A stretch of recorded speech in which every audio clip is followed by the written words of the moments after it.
మాదాపూరు గ్రామ శివర్లో అంట డబ్బులు మట్టిలో వండుతాయని కొంతమంది మహానుభావులు నమ్మేసి రాత్రికి రాత్రే అంబానీలైపోతారు అనుకున్నారో ఏమో గుప్త నిధులు తవ్వకాలకి దిగిర్రంట. ఇక పూజలు మంత్రాలు హోమలు అన్నీ కూడా ఏర్పాటు చేసుకుని పెట్టుకోర్రు.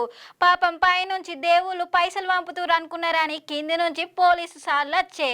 ఇక పాపం అన్నలు ఇక ఎస్ఐ మహమ్మద్ తక్యూద్దీన్ సారు ఎవరో ఫోన్ చేసి చెప్పేసరికి ఏంటనే గడుకోయిండంట. మన అన్నలు 6 మహానుభావులు ఇక పాపం దొరికే జైలు పాలయ్యే. ఎస్ఐ సారు అందరికి ఒకటే చెప్తుండు, మూఢనమ్మకాలు లాంటి నమ్మి మోసపోకుర్రని. ఎలాంటి నిధులు ఉండవు, మట్టిలో పైసలు దొరకవు, జాగ్రత్త ఉండుర్రని చెప్తుండు. గట్లనే ఇలాంటి ఎక్కడన్నా జరిగితే పోలీస్ స్టేషన్లో అట చెప్పుర్రి, చెప్పినోళ్ళ పేర్లు ఏం బయటకు పెట్టారంట. గీ అన్నల పిచ్చి కానీ డబ్బులు వస్తాయి అని పాపం పూజలు చేద్దాం అనుకున్నారని జైలు పాలయ్యాయి. ఎంతకైనా డబ్బు నేలలో కాదు, డబ్బు మీ కష్టము మీ తెలివిలో ఉంటుంది.